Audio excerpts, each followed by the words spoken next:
Kailangan ko ng bagong sekretarya. Kailangan ko ng isa ASAP. Madiing wika ni Arvin habang nakatingin ng seryoso kay Luningnang, ang staff mula sa Human Resources. Si Arvin, ang batang CEO at may-ari ng Berks Marketing Agency, ay kilala hindi lang sa kanyang tagumpay kundi pati na rin sa kanyang kakaibang personalidad. Sa edad na 25, nagawa niyang itayo ang sarili niyang kumpanya mula sa wala, isang patunay ng kanyang kasipagan, disiplina, at determinasyon. Pero kung gaano siya kahanga-hanga sa larangan ng negosyo, ganoon din siya kaisenggit at kastrikto sa kanyang mga empleyado. Walang sekretaryang tumatagal kay Arvin. Bukod sa pagiging masungit nito, hindi may kakaila ang kanyang kagwapuhan, isang bagay na laging nagiging sanhi ng problema. Ang mga dating sekretarya niya, sa halip na mag-focus sa trabaho, ay unti-unting nagkakagusto sa kanya. Umaasa ang mga ito na baka sakaling magustuhan din sila ni Arvin, ngunit kadalasan ay nauuwi lamang ito sa conflict of interest. Sir, maikli ngunit magalang na tugon ni Luningnang bago siya tumalikod upang umalis. Ngunit bago pa man siya makalabas ng opisina, muli siyang tinawag ni Arvin. One more thing, dagdag nito, ang boses ay puno ng kasiguruhan. Make sure pangit ang kukunin mong secretary ko. That's the main requirement. Bukod sa ayaw ko ng tatanga-tanga, dagdag pa ni Arvin na may halong suplado at seryosong tono. Ano po, sir? Pangit na sekretarya po, tanong ni Luningnang nahalatang naguguluhan. Ang kanyang kilay ay bahagyang nagtaas, tila hindi makapaniwala sa narinig. Yes, you heard me right. I said gusto ko ng sekretaryang pangit, mariing pagdidiin ni Arvin, na lalong nagpagulo sa isip ni Luningnang. Sekretaryang pangit, bakit po, sir? Hindi na sana magtatanong si Luningnang dahil alam niyang masungit si Arvin, ngunit hindi niya mapigilan ang sarili. Ang kahilingan ng kanyang boss ay hindi pangkaraniwan, at gusto niyang maintindihan ang loika nito. Lahat ng naging sekretarya ko ay nagkaroon ng gusto sa akin, paliwanag ni Arvin habang nakatingin sa kanya ng diretso. Halos lahat sila ay umaasa na magkakagusto ako sa kanila. Nakakaapekto yun sa trabaho namin. So this time, gusto ko ng pangit na secretary, magaling, matalino, pero pangit. Got it, madiin niyang sinabi, na para bang walang puwang para sa pagtutol. Sa wakas, naintindihan ni Luningnang ang nais ng kanilang boss. Opo, maikli niyang sagot bago siya tuluyang lumabas ng opisina, ngunit hindi may kakaila ang inis na nararamdaman niya. Habang naglalakad si Luningnang papunta sa restaurant kung saan sila magkikita ng kanyang matalik na kaibigan na si Maya, dala-dala niya pa rin ang inis. Paulit-ulit sa kanyang isip ang sinabi ni Arvin. Pangit na sekretarya. Ano bang klaseng boss yun? Bulong niya sa sarili. Pagdating niya sa restaurant, agad niyang nakita si Maya, nakangiti at kumakaway mula sa isang mesa. Late ka na naman. At bakit parang samba ko lang mukha mo? Tanong ni Maya na puno ng biro, pero halata ang pag-aalala sa kanyang kaibigan. Si Maya ang matalik na kaibigan ni Luningnang mula pagkabata. Simula pa noong naging magkaklase sila sa grade school, hindi na sila mapaghiwalay. Ang kanilang pagkakaibigan ay tumibay pa lalo hanggang sa kolehiyo. Bad trip ako sa boss ko, bungad ni Luningnang habang dumudukot ng menu. Napaka-filingero talaga. Oh, bakit naman? Tanong ni Maya, sabay ngiti. Oo nga pala, libre mo to, di ba? Dagdag pa niya na may halong biro.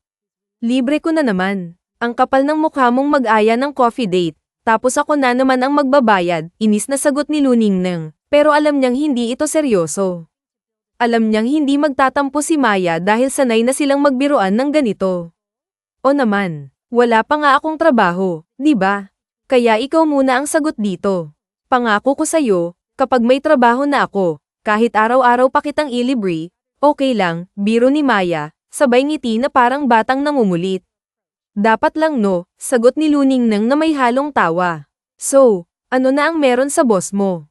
Mukhang may mabigat kang kwento, ha? Tanong niya, puno ng interes. Nagpapahanap ba naman ng pangit na sekretarya?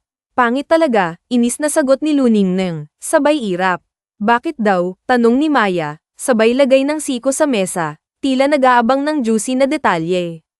Lagi daw kasing nagkakagusto sa kanya ang mga sekretarya at umaasa na magugustuhan din niya. Nakakaapekto daw sa trabaho at sa personal niyang buhay. Ang conceited talaga. Nakakainis, bulalas ni Luningneng, ramdam ang frustration sa kanyang boses. Totoo naman yata, tanong ni Maya, na parang nagtanggol pa sa boss ni Luningneng. Well, halos lahat nga ata ng naging sekretarya niya ay nagkagusto sa kanya. Yung iba nag-resign nung na-heartbroken, at yung iba naman ay nag-eskandalo pa. Pero tama bang i-assume niya na lahat ng magiging sekretarya niya ay magkakagusto sa kanya? Ang kapal, sagot ni Luningneng, na halatang hindi pa rin makaget over sa inis. Ako na lang kaya, Luningneng. Hindi ba't matagal na akong jobless? Baka naman it's my time to shine. Ako na lang kaya ang mag-apply bilang sekretarya, biro ni Maya, sabay tawa, ngunit may bahid ng seryosong intensyon. Bingi ka ba? Ayaw nga niya ng nagkakagusto sa kanya, at ayaw niya rin ng maganda. Ikaw pa na napakaganda ang mag-apply. Di ba nga pangit ang hinahanap? Pangit ka ba? Gigil na tanong ni Luningneng, sabay tingin kay Maya mula ulo hanggang paa. Malayo sa pagiging pangit si Maya. Sa totoo lang, isa siya sa mga babaeng bihirang hindi mapansin. Matangkad siya, balingkinitan, at parang model ang tindig. Maputi ang balat niya, mala porselana, at may mapunggay na mga mata na tila laging namungusap. Ang kanyang mahahabang pilik mata, manipis at mapupulang labi, at makinis na kutis ay parabang kinuha mula sa isang magazine cover. Walang duda, hindi siya pasok sa kategorya ng pangit. Pwede namang magawa ng paraan yun, sagot ni Maya, sabay kindat. Naalala mo yung ginamit kong prosthetics doon sa TikTok challenge namin sa dati kong opisina? Ginaya ko si Betty La Fea, di ba? Pwede kong ulitin yun, dagdag niya, puno ng excitement. Seryoso ka ba? Tanong ni Luningneng, halatang hindi makapaniwala sa naririnig.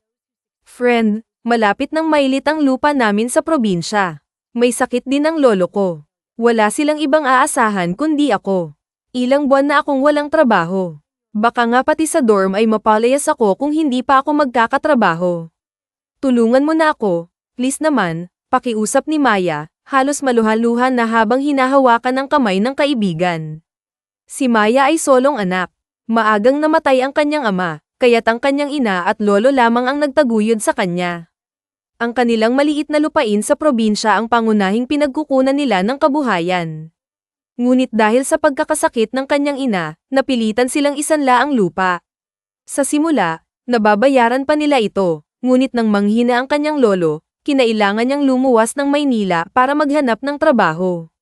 Sa kabila ng kanyang magagandang credentials, tila mailap ang swerte sa kanya. Oo naman, sigurado ako, friend. Alam mo namang kailangan ko ng trabaho. Hindi ko alam kung bakit hindi pa rin ako makahanap ng trabaho kahit masipag at maayos naman ako.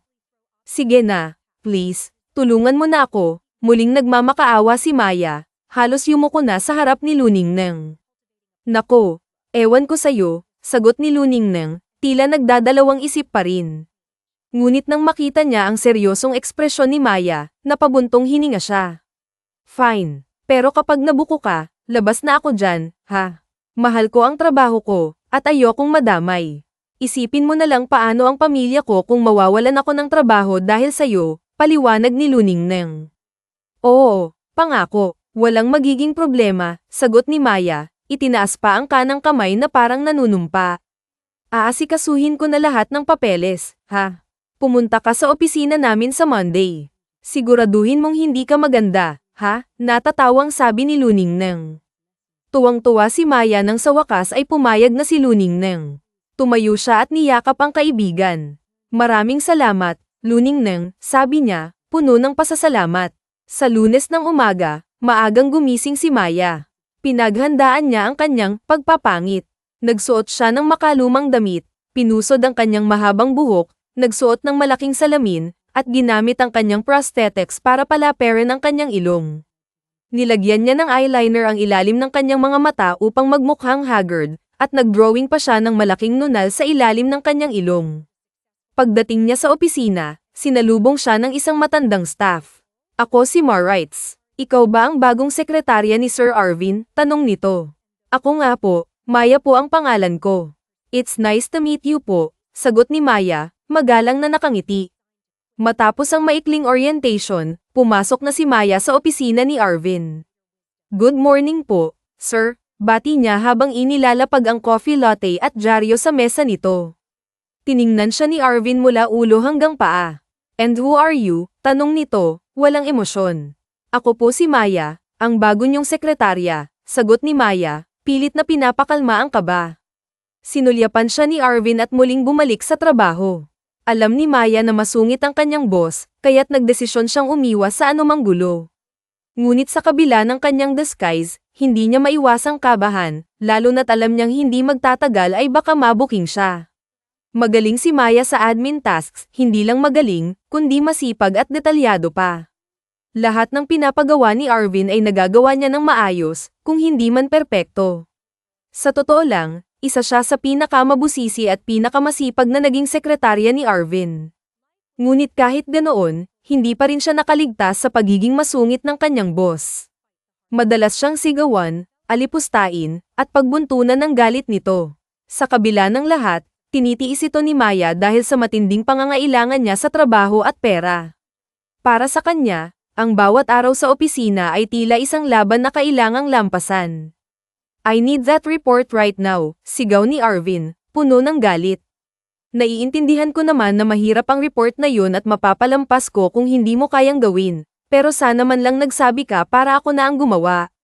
Kailangan kong i-present sa meeting ang report na iyon. Ang boses nito ay umalingaw-ngaw sa buong opisina, sapat para mapatingin ang ilang staff na nasa labas. Pulang-pula sa hiya si Maya. Ramdam niya ang init sa kanyang mukha, at ang mga mata niya ay nagbabadyang maluha. Ngunit pinipilit niyang huwag umiyak sa harap ng kanyang boss. Sir, nasend ko na po ang report kaninang 7 AM, mahinahon niyang sagot. Ngunit halata ang kaba sa kanyang boses. Napatingin si Arvin sa kanya, tila nagulat sa sinabi ng dalaga. Agad itong tumalikod at dali-daling lumabas ng opisina. Naiwan si Maya na nakatayo, nanginginig pa rin mula sa tensyon. Nang makaupo siya sa kanyang desk, hindi na niya napigilan ang kanyang mga luha. Sumubsob siya sa kanyang lamesa at tahimik na umiyak. Mahal niya ang kanyang trabaho, mataas ang respeto niya kay Arvin, at hindi maitatanggi na may lihim siyang pagtingin dito. Ngunit sa mga sandaling iyon, tila nawalan siya ng pag-asa. Ang mga masasakit na salita ni Arvin ay parang mga tinik na tumusok sa kanyang puso. Madalas na nasusungitan ni Arvin si Maya. Tuwing mainit ang ulo nito, si Maya ang palaging napagbubuntunan ng galit. Ngunit sa kabila ng lahat, nanatili si Maya sa trabaho. Hindi niya alam na darating ang araw na makikilala niya ang tunay na Arvin, isang tao na may mabuting puso sa kabila ng kanyang matigas na panlabas na anyo. Isang gabi, matapos ang mahabang araw ng trabaho, naalala ni Maya na naiwan niya ang kanyang wallet sa opisina. Bumalik siya kahit alas 8 na ng gabi. Tahimik na ang buong building, at wala ng ibang tao. Ngunit laking gulat niya nang makita niyang bukas ang ilaw sa breakout room. Kinabahan siya. Dinampot niya ang wallet na nasa tabi ng kanyang mesa, iniambay ito bilang proteksyon sakaling may magnanakaw. Dahan-dahan siyang lumapit sa pinto ng breakout room. Nang buksan niya ito, nagulat siya nang makita si Arvin na nakaupo sa isang sulok, umiiyak. Nagkagulatan sila. Agad na pinunasan ni Arvin ang kanyang mga luha, tila nahihiya na makita siya sa ganoong estado. Anong ginagawa mo dito? Tapos na ang office hours tanong ni Arvin. Pilit na itinatago ang kanyang emosyon. Ginabi po kasi ako sa pag-aasikaso ng mga dokumento natin. Naiwan ko po ang wallet ko kaya binalikan ko, sagot ni Maya, inilapag ang wallet na hawak niya. Kayo po, sir, bakit andito pa po kayo? May kailangan pa po ba kayo? May mga ipapagawa pa po ba kayo sa akin? Dagdag niya, puno ng inosenteng pag-aalala. Wala naman. Umuwi ka na at magpahinga, gabi na, sagot ni Arvin. Ngunit halata pa rin ang lungkot sa kanyang boses. Sure ka, sir? Sige po, mauna na po ako sa inyo, magalang na paalam ni Maya, ngunit bago pa siya makalayo, narinig niyang muli ang paghikbi ni Arvin. Paglingon niya, nakita niyang nakasubsob ito sa lamesa at humahagulgol. Nag-aalalang lumapit si Maya, kahit natatakot siyang muling sanjitin ng kanyang boss. Ngunit hindi niya kayang iwan ito sa ganoong estado. Okay ka lang ba talaga? Sir Arvin, baka kailangan niyo po ng kausap. Andito lang po ako, mahinang sabi ni Maya, puno ng pag-aalala. My brother died this morning, sagot ni Arvin, halos pabulong, ngunit ramdam ang bigat ng bawat salita. Condolence po, Sir Arvin, sagot ni Maya, napayuko na lamang sa lungkot. Nawalan ka na ba ng mahal sa buhay, Maya? Tanong ni Arvin, diretso ang tingin sa kanya. Yes po, sir. Yung lola ko po, nawala siya ilang taon na rin ang nakakaraan, sagot ni Maya. Ramdam niya ang sakit na nararamdaman ni Arvin dahil naranasan na rin niya ito. Hindi ko alam kung paano ko ito malalampasan, sabi ni Arvin, at muli itong napaluha. Ganun po talaga, sir. Sa tingin ko po, hindi naman talaga tayo naka-move on kapag nawalan tayo ng mahal sa buhay. Natututo lang tayong mabuhay nang wala sila. Pero yung sakit, nandyan pa rin. Hindi naman po ibig sabihin na nasasaktan tayo ay mahina tayo. Ibig sabihin lang po noon, mahal natin sila, sagot ni Maya, puno ng sinseridad. Napatingin si Arvin kay Maya. Sa unang pagkakataon, naramdaman niyang may taong tunay na nakakaintindi sa kanya. Salamat, Maya. Kahit paano, gumaan ang pakiramdam ko, sagot niya, sabay ngiti, kahit bahagya. Sige po, sir. Uuwi na po ako. Andito lang po ako kapag kailangan niyo ng kausap, sabi ni Maya, tumalikod na para umalis. Ngunit bago siya makalayo, nagsalita muli si Arvin. Wait, ihatid na kita. Late na. At ginabi ka dahil sa trabaho. Tama lang na ihatid kita, sabi nito, seryoso. Nagulat si Maya, ngunit lihim din siyang natuwa. Ah, sige po, sir. Salamat po, sagot niya, may bahagyang ngiti sa kanyang labi. Sa gabing iyon, sa kabila ng lungkot at sakit, tila may bagong koneksyon na nabuo sa pagitan nila. Isa itong simula ng mas malalim na pagkakaunawaan, at marahil, ng mas espesyal pang relasyon. First time mong kumain dito tapos puro combo na pagkain ang in-order mo. Baka kasi hindi masarap, ikaw nga, sir, ang dami mong in-order. Puro mamantika pa. Akala ko pa naman super healthy ang pamumuhay mo. Bakit mo naman naisip na super healthy ang pamumuhay ko? Kasi nagi-gym ka, ang dami mong bote ng vitamins sa office, ang healthy ng lifestyle mo. Maraming namamatay sa maling akala, biro pa ni Arvin at humalakhak ito. Wala siyang kaalam-alam na halos matuno si Maya sa kanyang ngiti. Napakapogi naman nito ni Sir, lalo na kapag nakangiti. Ang cute ng singkit ng mga mata niya, halos napipikit na siya kapag ngumingiti, bulong ni Laura sa kanyang sarili. Anong cute? Tanong ni Arvin. Ah, ito pong Carinderia. Ang cute, palusot pa ni Laura. Yeah, it's cozy. At least once or twice a month ay pumupunta ako dito. Comfort food, kumbaga. Sino pong kasama nyo kapag pumupunta kayo dito? Ako lang, maiksing sagot ni Arvin. Naputol ang kanilang pagkukwentuhan nang dumating ang waitress at isa-isang inilapag sa lamesa ang kanilang mga orders. Mukhang kasama mo atang nobya mo, sir. Ah, ngayon ka lang may sinama dito, usisa pa ng tsismosang waitress. Ay, hindi po niya ako nobya, sekretarya po niya ako, paliwanag ni Laura. Ah, kaya pala, nagtaka nga ako, molditang sabi ng waitress. Ramdam ni Laura ang ibig sabihin ng waitress na pangit siya at gwapo si Arvin. Tara, kumain na tayo. Hindi yan masarap kapag malamig na, ani Arvin. Masayang kumain ang dalawa. Nagulat din si Arvin dahil ibang-iba si Maya sa inaakala niya. Puro tawanan at kwentuhan sila habang kumakain, hindi na nga nila napansin na lumalalim na ang gabi. Nako, baka maabyutan ako ng curfew, sir. Tara na po, yaya ni Laura. Curfew. Bakit may curfew? Nagulat na tanong ni Arvin. Sa dorm po kasi ako nakatira, sir.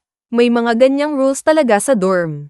Ang hirap nga po, pero kapag medyo nakaipon ay gusto ko ring umupa ng solo ko, kwento pa ni Laura. Matapos silang kumain ay inihatid na nga ni Arvin si Laura. Nang tumigil na ang sasakyan ni Arvin sa harap ng inuupahang dorm ni Laura ay nagpaalam na ito sa kanyang boss. Sir, dito na po ako. Maraming salamat po uli sa paghatid nyo at sa masarap na hapunan. Nag-enjoy po talaga ako sa food at sa kwentuhan, nakangiting sabi ni Laura. Bababa na sana siya ng kotse nang hawakan siya sa kamay ni Arvin. Ako nga ang dapat na magpasalamat sa'yo, marahang sabi ni Arvin.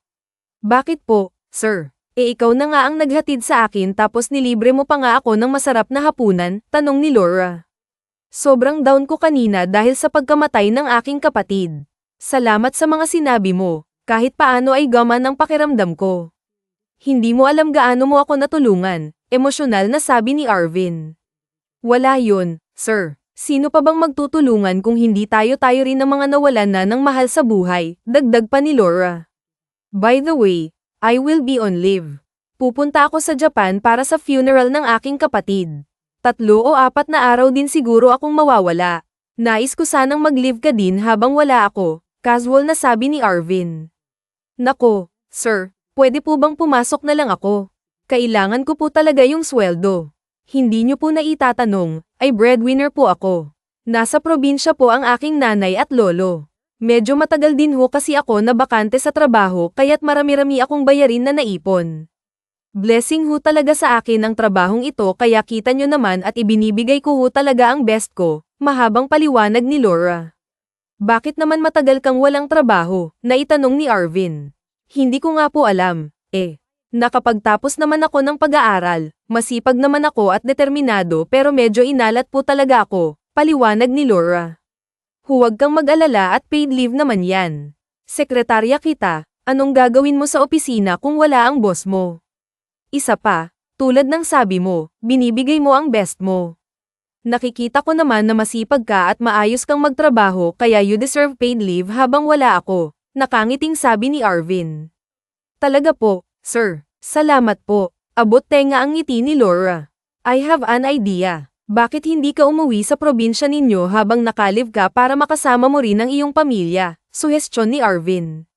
Nako, huwag na po, sir, pagtanggi ni Laura. Why? It seems malapit ka sa kanila. Hindi mo ba sila nami-miss? Pag-uusisa ni Arvin. Hindi na rin ito nailang magtanong dahil pakiramdam niya ay napalapit siya kay Maya ng gabing yun. Mahal pong pamasahe pa uwi sa probinsya namin, sir. Nami-miss ko sila pero kaysa gastusin ko sa pamasahe ay padadala ko na lang sa kanila ang pera ko, pagdadahilan pa ni Laura. Mahal. Gaano ka mahal? Nasa 5,000 piso ho siguro ang balikan. Sayang naman. May nakasanla din ho kasi kaming lupain na isinanla namin noong nagkasakit ang nanay ko, Noong mga panahon pong wala akong trabaho ay hindi ko nababayaran sa bangko kaya delikadong mailit ang lupa. Kung sa akin lang papabayaan ko na yung maliit na bangko, kaso mahal na mahal ng lolo ko ang lupaing yun, madamdaming kwento pa ni Laura. Inilabas ni Arvin ang kanyang wallet at kumuha ng 5,000 piso, iniabot niya yon kay Laura pero sa gulat ay hindi yun makuhang abutin ni Laura. Para saan ho yan? Gulat na tanong ni Laura, 5,000 piso. Pamasahe mo pa uwi sa inyo. Bilhan mo na rin ng pasalubong ang nanay at lolo mo. Yung matitira ay ibayad mo sa lupa nyo. Nako, hindi ko ho yan matatanggap. Hindi naman ho ako nang hihingi, naikwento ko lang po, nahihiyang sabi ni Laura. Hindi mo naman nga hiningi kung sakin kung binibigay sa'yo ang perang yan. Alam mo bang pinalaki ako ng lolo at lola ko? Naging abala ako kaya't hindi ako nakakapunta ng Amerika para dalawin sila. When he passed away ay sobrang pagsisisi ko, sana mas nabigyan ko siya ng oras para magkasama kami. Ayokong magkaroon ka ng regret tulad ng sa akin, malumanay na sabi ni Arvin. Nakakahiya po, sir. Think of it as an incentive. Ikaw lamang ang tumagal kong sekretarya. Aminado naman ako na masungit at mainitin ang ulo ko. Pab-honest ko na sa'yo yan dahil natatagalan mo ang ugali ko, natatawang sabi ni Arvin. Sure ka po, sir. Ha? Nag-aalangang inabot ni Laura ang pera at inilagay yun sa kanyang wallet. Sige na at maaga pa ang flight ko papuntang Japan. Doon kasi ang funeral ng kapatid ko. Sa Japan siya based at siya ang nag-aasikaso ng mga negosyo namin na nakabase sa Japan, paliwanag pa ni Arvin. Maraming salamat po, sir. Ingat po kayo sa biyahe. Hindi nga makatulog ng gabing yun si Laura. Napakabait pala ni Arvin. Malayong-malayo sa mga sinasabi ng mga staff sa kanilang opisina. Marahil ay na-misunderstood lamang ito. Alam naman niyang mayaman ito at maliit lamang sa kanya ang halagang iyon, pero hindi biro na bigla na lamang siyang bibigyan ng pera. Napakabuti ng puso ni Arvin para isipin pa ang kalagayan ng kanyang pamilya. Pag-uwi ng dorm ay agad nga na nag-impake si Laura ng kanyang mga gamit at nagbalak siya sa pag-uwi sa kanila ng probinsya. Matutulog na sana siya nang biglang tumunog ang kanyang cellphone. Isa yung text message galing kay Arvin. Thank you for tonight, sabi sa mensahe. Hindi maipaliwanag ni Laura ang saya na kanyang nararamdaman nang mabasa ang mensahe na yon. Pakiramdam niya ay kinilig siya pero pinaalalahanan din agad niya ang kanyang sarili na ayaw ng kanyang boss ang sekretarya na nagkakagusto sa kanya. Isa pa ay nagpapatanggap siyang pangit kaya hindi siya magugustuhan nito o magustuhan man siya ay hindi ang totoong siya ang nagustuhan nito. Maraming salamat din po, sir. Ingat po kayo lagi. God bless. Ito naman ang naging sagot ni Laura sa mensahe ni Arvin. Maagang ang nagbiyahe si Laura pauwi sa kanilang probinsya. Si Arvin naman ay nasa eroplano papunta ng Japan. Gulat na gulat ang kanyang nanay at lolo nang dumating siya. Aba, anak, anong ginagawa mo dito? Masayang salubong sa kanya ng kanyang ina. Opo, hindi ka man lang nagpasabi. Sana ay nasando kita sa terminal. Nako, wala naman hong surpresang sinasabi. Hindi ho ba natatawang sabi ni Laura? Buti ay nakauwi ka. Ang dami mo namang atang dalang pasalubong, sabi ng nanay ni Laura na si Aling Teresita. Para sa inyo ho talaga yan, nanay. Nako, pinapadala mo na nga sa amin ang sweldo mo para sa mga gamot at pagkain namin, at ang natitira ay ibinabayad mo sa bangko para sa lupain natin. Baka naman walang matira sa iyo niyan, anak, pag-aalala pa ng matandang babae. Huwag ho kayong mag-alala, nanay. Biglaan lang ho akong binigyan ng bonus ng boss ko. Namatay ho kasi ang kapatid niya kaya nakalib siya dahil sa Japan ho ang burol. Binigyan ho niya ako ng paid leave kaya buo pa rin ang sweldo ko at binigyan pa ako ng bonus para pamasahe pa uwi dito at pambili daw ng mga pasalubong para sa inyo ni Lolo. Ang matitira daw ay ibabayad ko sa bangko para sa lupa natin, mahabang kwento ni Laura. Ang bait naman pala ng boss mo, wika ng lolo ni Laura. Oo nga ho, sabi-sabi sa opisina ay napakasungit daw at matapobre.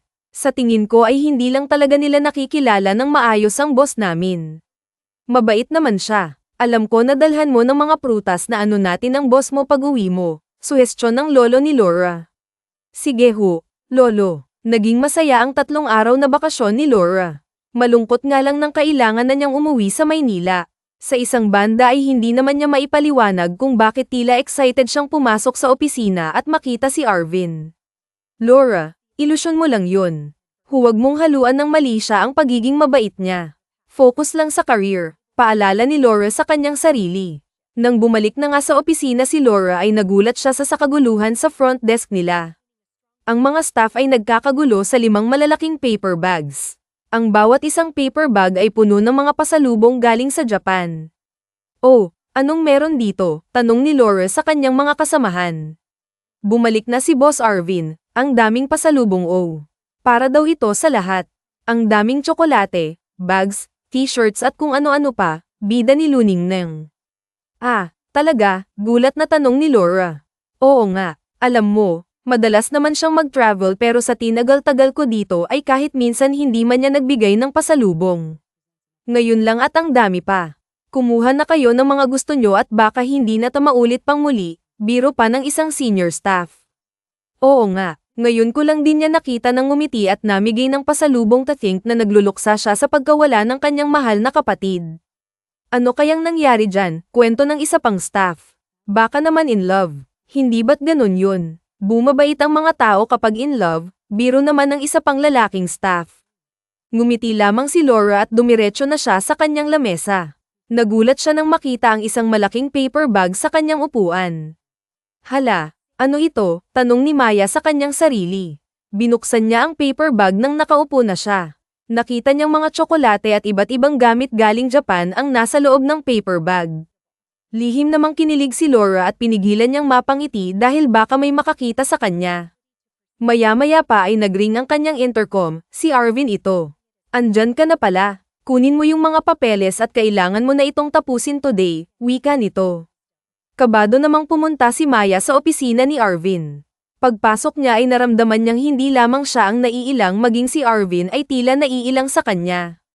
Iniabot nito ang mga papeles na kailangang ayusin ni Laura. Kailangan matapos ang lahat ng yan today, ha? Matagal tayong nawala kaya naman naipon ang trabaho, wika ni Arvin na tila naiilang na tumingin sa kanya. Opo, boss, sambit ni Laura nang iniabot ang mga papeles. Tumalikod na siya para bumalik sa kanyang lamesa nang tawagin siya ni Arvin. Nakita mo ba yung paper bag sa upuan mo? Tanong nito. Opo, nakita ko po. Maraming salamat po. Napakarami naman po, nahihiyang sabi ni Laura. Alam kong mahihiya kang kumuha sa mga pasalubong sa mga staff kaya't ipinagtabuyan kita. Ay, nagpadala din po pala sila nanay at lolo sa'yo, mga prutas po at gulay po. Kaso hindi ko alam kung magugustuhan nyo, nahihiyang sabi ni Laura. Siyempre naman, magugustuhan ko, nakangiting sabi ni Arvin. Sige po, sandali, kukuhanin ko po. Umalis si Laura para ilagay sa kanyang lamesa ang mga papeles at kinuha din niya ang plastik na naglalaman ng mga prutas at gulay galing sa kanilang bukid. Bumalik siya sa opisina ni Arvin at ibinigay ang mga iyon. Kumusta naman ang iyong bakasyon? Nakangiting tanong ni Arvin. Ayos naman po, tuwang-tuwa nga pong nanay at lola ko, mukhang na-miss talaga nila ako. Masaya kung nakasama mo sila. Simula nga noon ay naging malapit na sila sa isa't isa. Madalas silang magsabay kumain. Paminsan-minsan ay isinasabay din ni Arvin si Maya sa pag-uwi. Minsan na inihatid siya ng binata ay nagtaka ito at iba ang daan na itinuro ni Laura. Sir, sa kabilang kanto po kayo kumanan, turo ni Laura. Bakit hindi ba sa kabilang kalyo pa ang door mo? Lumipat ka na ba? Yes, sir, medyo nakaol kasi kaya nakakuha na ako ng studio type na apartment. Nilagyan ko lang ng division para magkaroon ako ng kwarto. Ang totoo ang hirap din po kasi nang madami kami sa iisang kwarto tulad sa dorm, lalo ngayon na puro pasaway ang mga kasama ko, nahihirapan akong matulog at magpahinga. Buti na lang po at nakaipon ako sa pagtatrabaho sa inyo kaya naman nakalipat na ako ng bahay, kwento ni Laura. That's good news. Masaya ako para sa'yo, Laura. Pero ano yung nakaol? Napakunot ang noo ni Arvin. Nakaol po, ibig sabihin nakaluluwag-luwag. Tumatawang sabi ni Laura. Puro ka talaga kalokohan, natatawang sabi ni Arvin nang pumarada na ito sa harap ng bagong apartment ni Laura. Dito na po ako. Salamat po sa paghatid, sir. Ingat po sa biyahe, akmang bababa na sana ng kotse si Laura nang pigilan siya ni Arvin. Laura, since solo mo naman na ang apartment mo ay baka pwede mo naman akong imbitahan magkape, nahihiyang sabi ni Arvin. Po, pwede naman, sir. Gusto niyo po bang magkape? Naiilang na tanong ni Laura. Bigla niyang naisip kung may naiwan ba siyang mga litrato niya na makikita ni Arvin na hindi naman talaga siya totoong pangit. Buti na lamang at wala pa siyang picture frames na naisasabay sa kanyang pader. Masayang bumaba ng kotse si Arvin at pumasok sa kanyang apartment. Ipinaghanda niya ng kape si Arvin, masaya silang nagkwentuhan. Kinabukasan sa opisina ay nagkakagulo ang mga staff na babae. Meron silang kasamahan na nagpaayos ng buhok at kilay, nagpa-facial din ito. Kasama niya ang kaibigang gumawa ng mga iyon. Girls, kung gusto niyong gumanda ay sa kanya kayo magpaayos. May-ari siya ng isang salon kaya't mura lamang ang singil niya, bida ng babaeng staff. Ang ganda nga ng pag-care ng buhok mo, eh. Gusto ko din yan, sabi ng isa pang babaeng staff. Gusto kong magpa-ribbon, facial, at microblading tulad ng sayo, sambit ng isa pang staff. Laura, baka gusto mo ding magpaayos din. Ang kapal ng kilay mo, eh. Magaling silang mag-microblade, siguradong gaganda ka, sabi naman ng isang staff kay Laura. Ngumiti lamang si Laura, pati yung buhok mong laging nakapusod, ipabahar mo para gumanda, sabi ng isa pang staff. Hindi naman apektado si Laura dahil alam naman niya na maganda siya kaya't binaliwala lamang niya ang mga sinabi ng kanyang katrabaho. Lingid sa kanilang kaalaman ay nasa sa likod pala nila si Arvin. Hindi mo naman kailangan ng ribbon, facial o microblading na yan.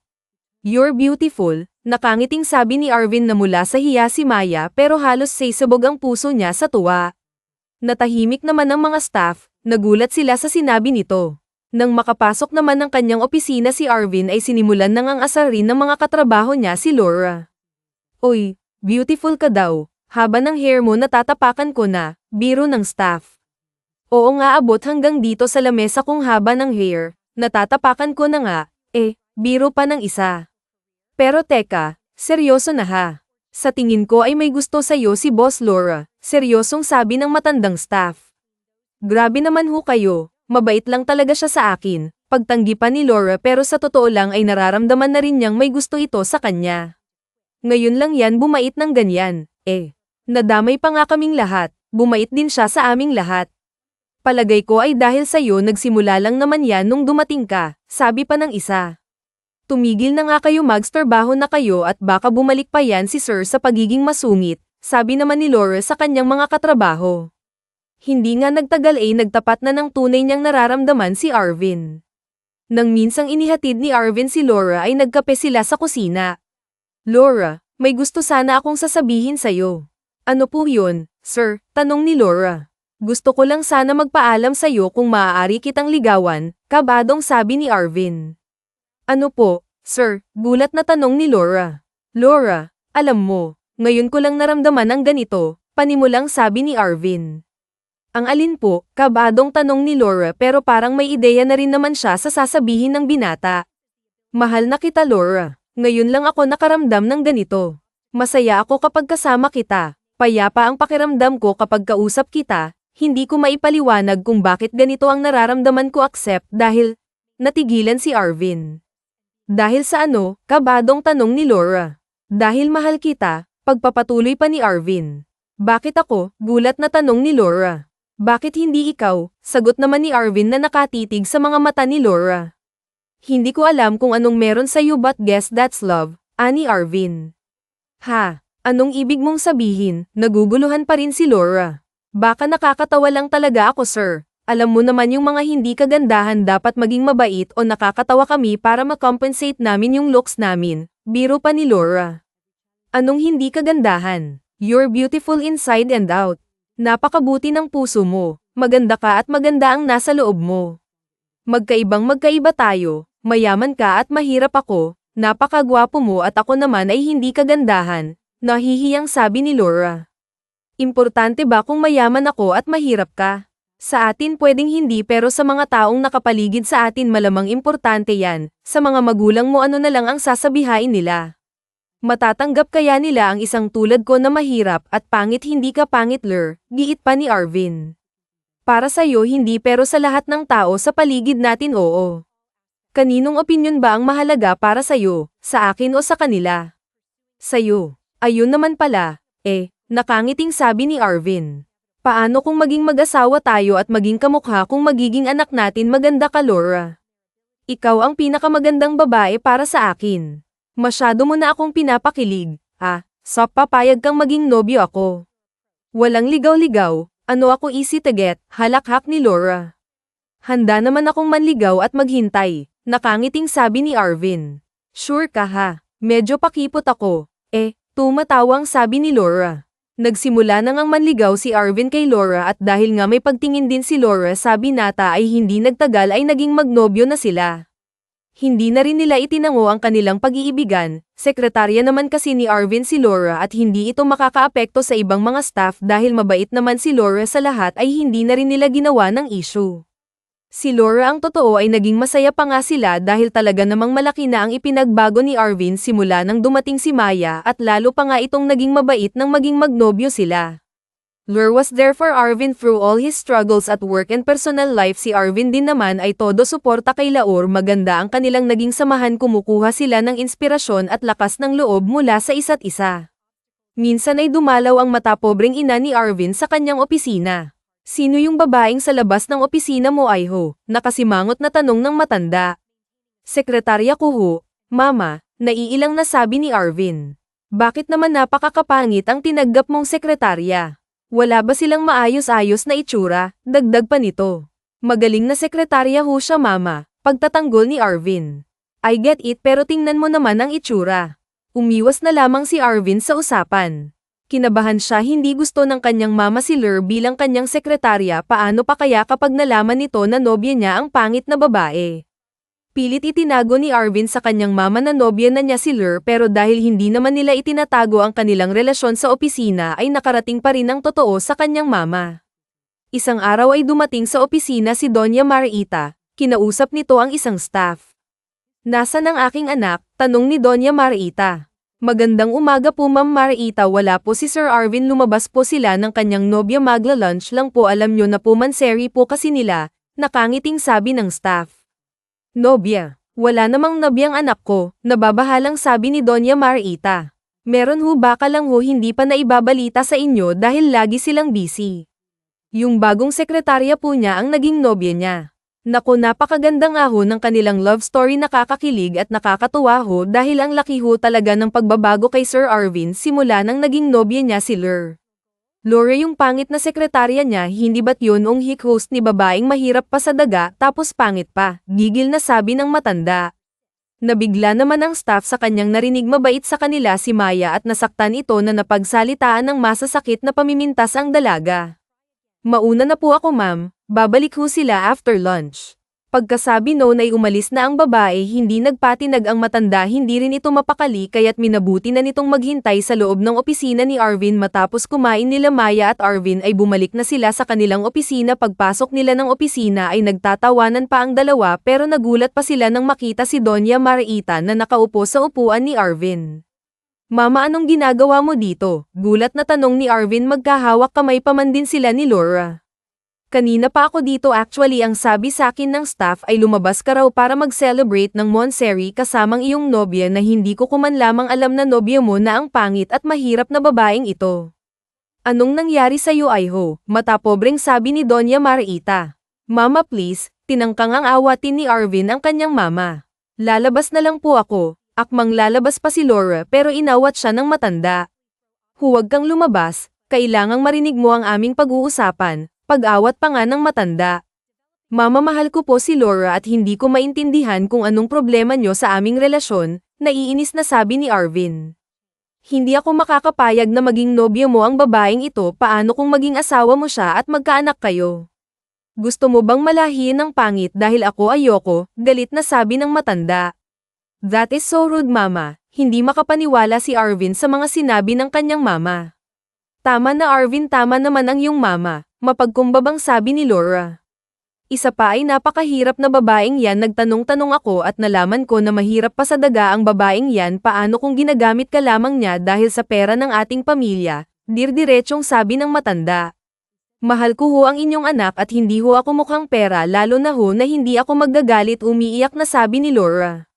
Iho, ipasasara kong kumalang ito kung itutuloy mo pa ang relasyon mo sa kanya, banta ng kanyang mama. What unbelievable, mama. Natigilan si Arvin sa banta ng kanyang mama. Pag-isipan mo, ito lang ang sinabi ng banda at umalis na ito. Binangga pa nga niya si Laura nang palabas siya ng pinto. Lalo namang naiyak si Laura nang tamaan siya ng matanda sa balikat niya.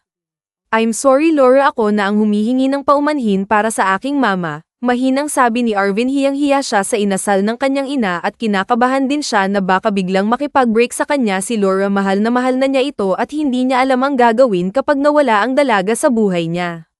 Wala ka namang kasalanan Arvin, naiintindihan ko naman ang iyong mama. Kung may anak siguro ako ay hindi ko rin siya gugustuhing mapunta sa pangit at mahirap. Umiiyak na sabi ni Laura. Hinawakan ni Arvin ang kamay ni Laura. Sa tingin ko ay marami pa tayong pagdadaanan na tulad nito. Gusto kong mangako ka sakin Laura na hindi ka bibitaw. Ipaglalaban natin ang ating pagmamahalan, pangako, maiksing sabi ni Laura. At nagkayakap ang dalawa ng mahigpit. Pinilit nga ng dalawa na huwag nang isipin ang nangyari sa kanilang ina ni Arvin. Nagsumpaan sila na magiging matatag sila. Hindi nila alam na may parating pa ang revelasyon na susubok sa kanilang pagmamahalan. Isang araw na masamang-masama ang pakiramdam ni Arvin ay hindi ito pumasok ng opisina dahil nga nanghihina ay hindi ito nakatawag kay Maya. Sobrang stressed si Arvin ng araw na iyon dahil sa mga problema sa ibang negosyo. Dagdag pa na namimiss ng sobra ang kanyang kapatid. Nagkaroon siya ng nervous breakdown. Naglasing din ito ng todo. Nag-alala naman si Laura dahil hindi rin sinasagot ni Arvin ang kanyang mga tawag. Na pagdesisyonan niyang magpunta sa kondo ni Arvin. Makaluma si Laura at kahit kailan ay hindi siya nagpunta sa kondo ni Arvin. Naiilang siya na isang dalagang tulad niya ay pupunta sa bahay ng lalaki. Nagpunta si Maya sa address ni Arvin sa kanyang file. Pagdating niya sa kondo ay nagtaka siya dahil hindi man lamang nakalock ang pinto. Ilang beses ding tumawag si Lur pero walang sumasagot. Binuksan niya ng bahagya ang pinto at narinig niyang si Arvin na nagsusuka. Dali-dali siyang pumasok at nakita niyang nagsusuka si Arvin. Nilapitan niya ito at lasing na lasing pala ito. Kumuha si Maya ng tubig at pinainom ang binata.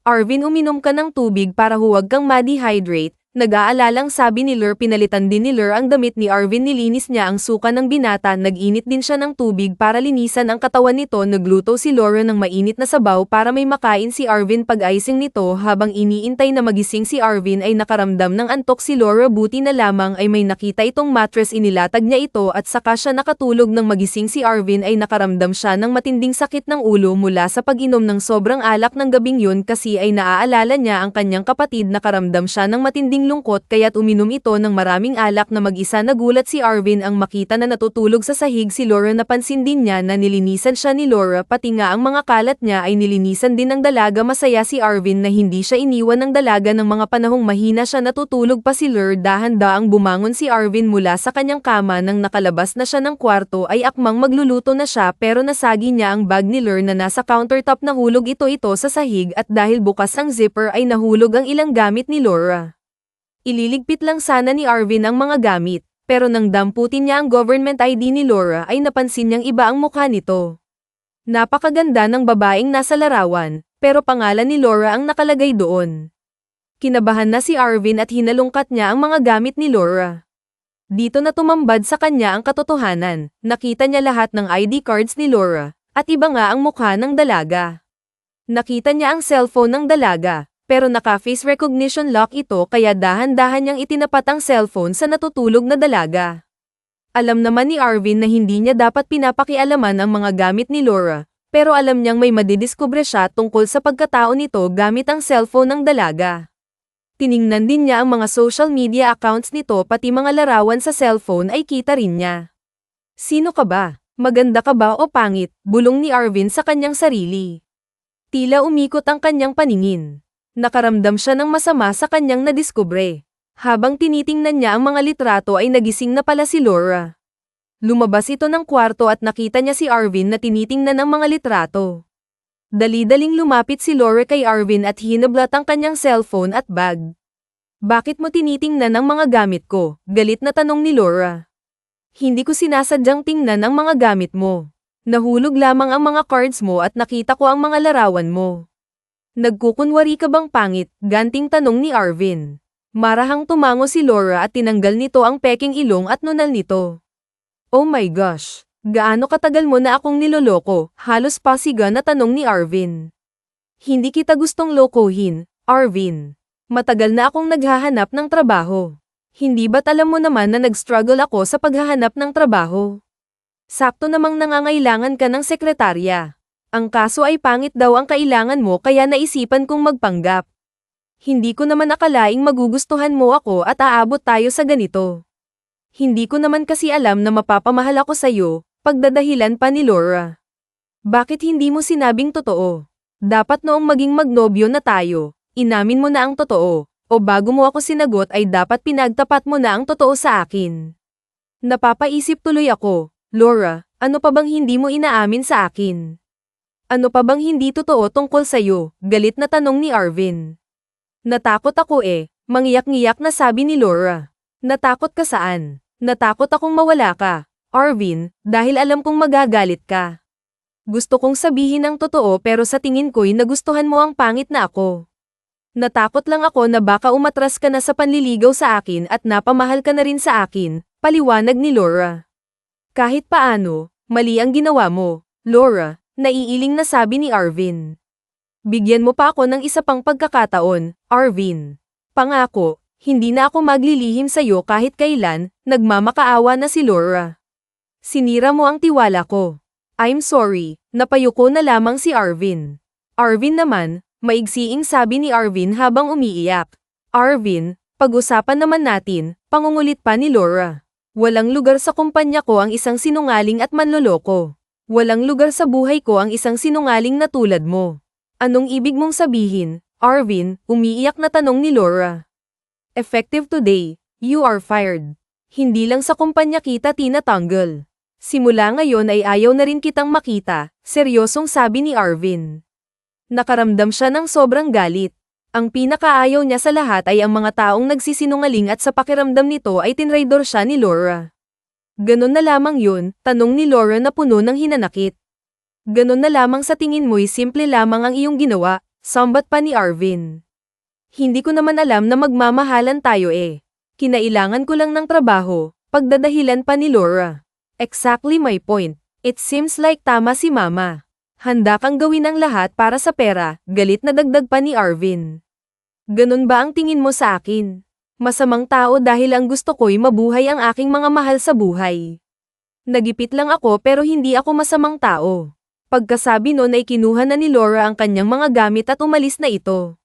Naiwang nakaupo si Arvin sa dulo ng kama at hawak ang kanyang ulo. Hindi na nga pumasok pa si Laura sa kanyang trabaho. Sa tingin niya ay makabubuti na rin na hindi na siya bumalik pa para kunin ang kanyang mga gamit dahil ayaw na niyang makita pa si Arvin. Masyadong masakit ang mga nasabi nito sa kanya. Naghanap na din ng ibang trabaho si Laura.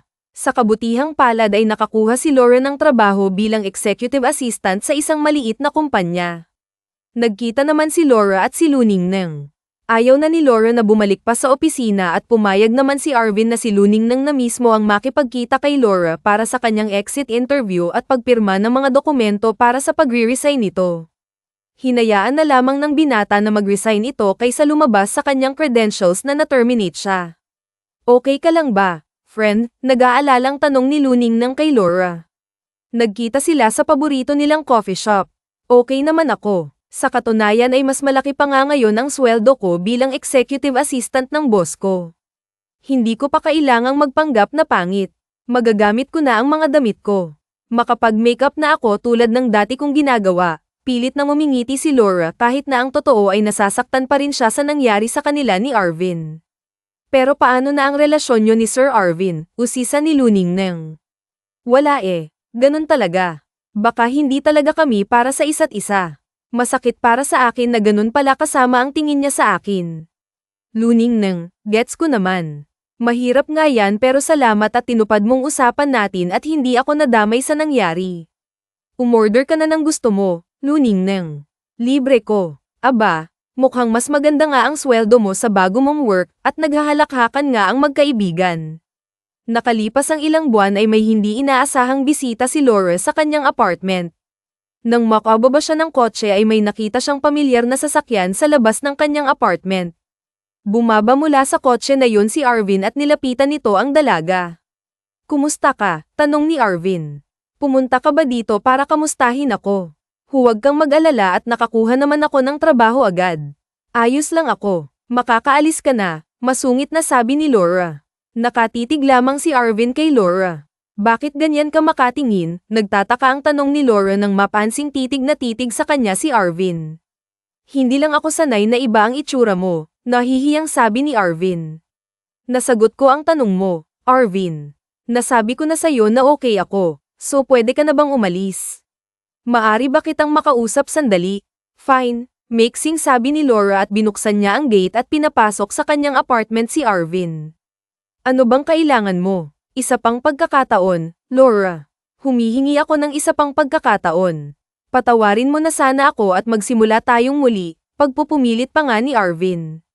Pagkatapos ng lahat ng nasabi mo, kahit anino mo ay ayoko na sanang makita pa, galit na sabi ni Laura.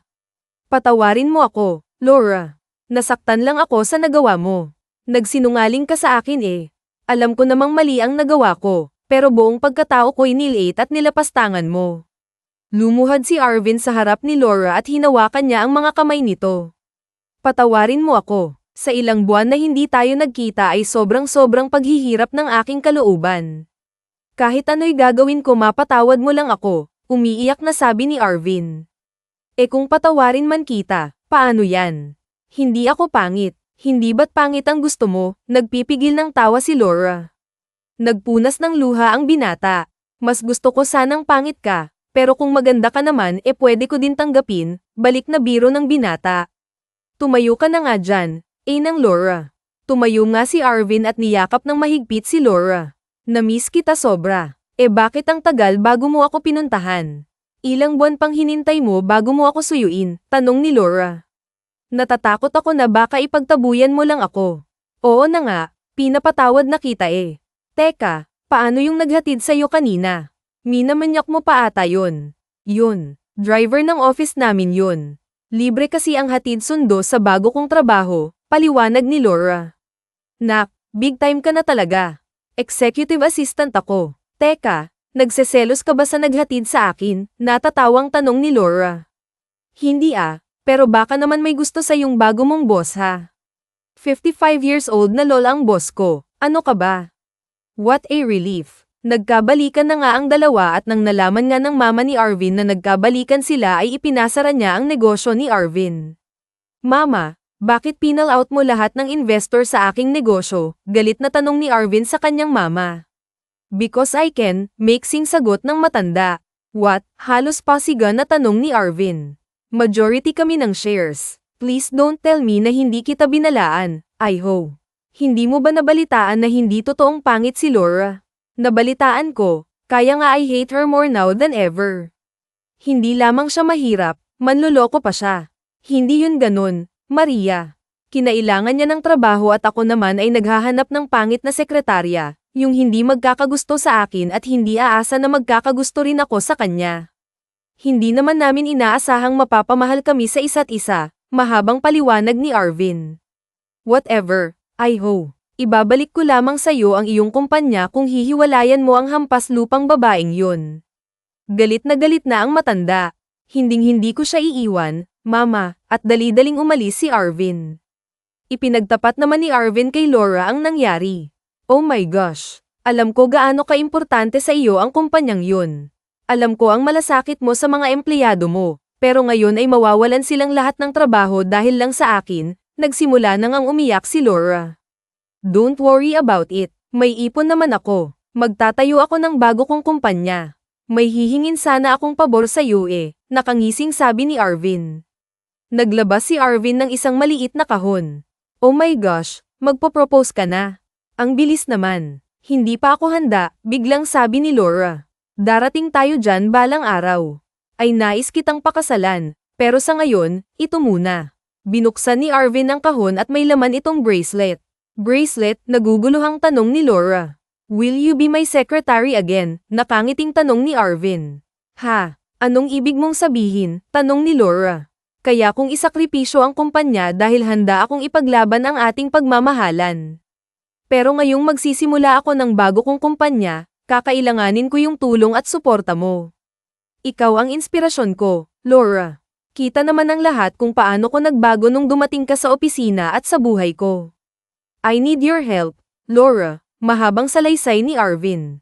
Dami mo namang drama. Syempre naman. Gusto ko ng bracelet syempre naman. Gusto kong tumulong. Pagbibiro pa nga ni Laura at naghalakhakan silang dalawa. Niyakap ni Arvin si Laura at bumulong ito ng, thank you. Nagtayo na nga ng sarili niyang negosyo si Arvin. Masaya siya dahil sarili niya itong kumpanya, hindi tulad ng minana niya sa kanyang mga magulang. Naging tagumpay ang negosyo ni Arvin sa tulong ni Laura. Hindi nagtagal ay nagpakasal na nga ang dalawa. Walang nagawa ang mama ni Arvin. Tinanggap na rin ito si Laura. Sinubukan pa nga niyang ibalik ang negosyo kay Arvin pero tumanggi ito. Masaya na sila sa negosyo na matatawag nga nila ang sarili nila. Ilang buwan matapos ang kanilang kasal ay nagbuntis na nga rin si Laura. Nagkaroon sila ng sanggol na babae. Naging masaya ang kanilang pagsasama. Nang dahil sa apo ay naging maayos na rin ang relasyon ni Laura at Doña Marita. Ang totoong pagmamahal ay hindi nababase sa panlabas na kaanyuan. Totoo nga na ang pagmamahal ni Arvin kay Laura dahil minahal nga niya ito maging maganda man ito o hindi.